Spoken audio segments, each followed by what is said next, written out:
On November 28, 1944, during the last months of the operation of the Auschwitz-Birkenau extermination camp, 20 Jewish children, 10 boys and 10 girls, ages 6 to 12, were chosen by the notorious Nazi doctor Josef Mengele. Rivka, Nechama, Edward, Roman, and sister Eleonora, brothers Edward and Alexander, Jacqueline, Sergio, Leah, and 10 others were sent by train to Neuengamme concentration camp near Hamburg, Germany. Mengele was cooperating with the request of his colleague, the SS physician Dr. Kurt Heissmiller, to supply him with subjects for his pseudo-scientific study of infectious diseases. Upon arrival, the children were infected with tuberculosis, and the terrible effects of the disease upon them were studied for several months. Dr. Heissmiller testified 20 years later at his trial in East Germany. I didn't think that the children had full value as human beings. For me, there was no basic difference between Jews and guinea pigs. Auschwitz-Birkenau was liberated by the Red Army exactly 70 years ago, but the murder continued wherever the Nazis still held control. At Neuengamme, it meant the murder of the 20 Jewish children. 8 days before the British Army entered Hamburg, the children were brought to the school building where they have injected with morphine and hanged to death on the hooks set in the walls. Nazi Germany and its collaborators had murdered 1/3 of the Jewish people. The extermination of 6 million Jews in Europe was motivated and driven by a murderous, racist, anti-Semitic ideology that viewed all Jews everywhere in the world as a lethal danger to the German nation and to Germany's new world order. So, every last Jew, everywhere, had to be destroyed at any cost. Recalling the horrible scope and nature of that genocide is the core of Holocaust remembrance, but remembrance extends deeper and further. When the war ended, much of the world rejoiced the Allied victory, but the Jews who survived could not rejoice. Mourning their families and communities, scarred by their own horrible Shoah experiences, they could well have become desperate, bitter, and vengeful. And yet, remarkably, they did not. In fact, the vast majority of the Holocaust survivors did the contrary. They chose hope. The majority of the survivors chose to strike new roots in their ancestral land of Israel, my own birthplace. There, they joined a viable and self-sufficient pre-Holocaust Jewish entity. In every place around the globe that the survivors reached, they demonstrated their restored commitment to human freedom and to the faith in humanity. Upon these values, they rebuilt their own lives and those of their new families and their communities. In 2002, hundreds of Shoah survivors gathered at Yad Vashem on the Mount of Remembrance in Jerusalem to participate in an international conference devoted to the legacy of the Holocaust survivors.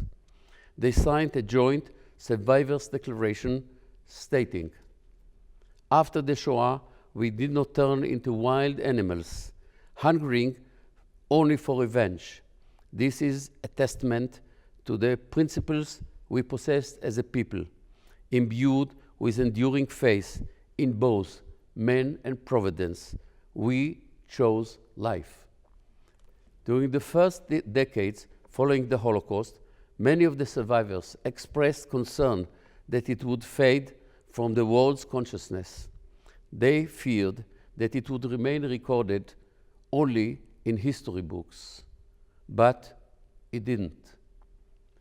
My mentor, Professor Israel Gutman, himself a Holocaust survivor, said, "The Holocaust refuses to become history."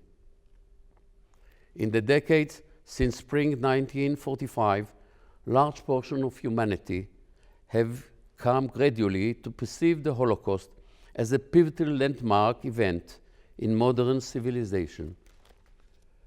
Even regions and cultures not originally related to the events of the Holocaust find it compelling and meaningful. But why? Why does the Shoah refuses to become history? Why does it remain relevant to so many different people? Genocides and other terrible human atrocities occurred before the Shoah and, to our great sorrow, since the Shoah. It is not the specific Jewish identity of the victims that provides the Holocaust with its universal implications. Rather, I submit that what resonates so powerfully in our modern and postmodern existence is the ease and speed with which the Holocaust perpetrators and their ideology succeeded. To this day, we struggle to understand how Nazi Germany and its collaborators were able to implement their brutal and barbaric ideology. How could hundreds of years of human progress yield such massive horror? Modern society deludes itself that technological progress goes hand in hand with moral advancement. Sadly, it is not true. The Nazis sought to totally destroy the Jewish people and to impose ruthless totalitarian regime. This was conceived by highly educated individuals and implemented by technologically advanced German society. The deadly mentality that the Nazis expressed and executed is not likely to return in its exact historical form of the 1930s, 30s, and 40s. But as Auschwitz survivor, author Primo Levi cautioned, it happened. Therefore, it can happen again. Nowadays, destructive evil, including vicious anti-Semitism, reappears in different contexts and ideologies. These ideologies deny human rights and dignity in other dangerous ways and circumstances. Confronted by this reality, I ask, how can we ensure that moral values will still be essential to our lives as technology advances? With this question, I have come to this General Assembly, a venue usually associated with statesmen and politicians. I am an educator and a teacher of other educators. It is as an Holocaust educator that I accepted the UN's gracious invitation to address you today on this 10th anniversary of the International Day of Commemoration of the Victims of the Holocaust. Together with partners and associates worldwide, Yad Vashem teaches Holocaust educators thousands yearly from dozens of nations to draw contemporary insight from the annals of the Shoah. They learn that in addition to its immense atrocity, the Holocaust was also a context for a dramatic struggle of human spirit. The Jews fought to retain their humanity through countless acts of solidarity, mutual assistance, and physical, cultural, and spiritual resistance. The righteous among the nation, though relatively few in number, chose heroically to endanger themselves while attempting to rescue Jews. These inspiring role models help educators teach about the responsibility to act as a buttress against social hatred and violence, to identify racism, xenophobia, and persecution, and to fight them openly and effectively.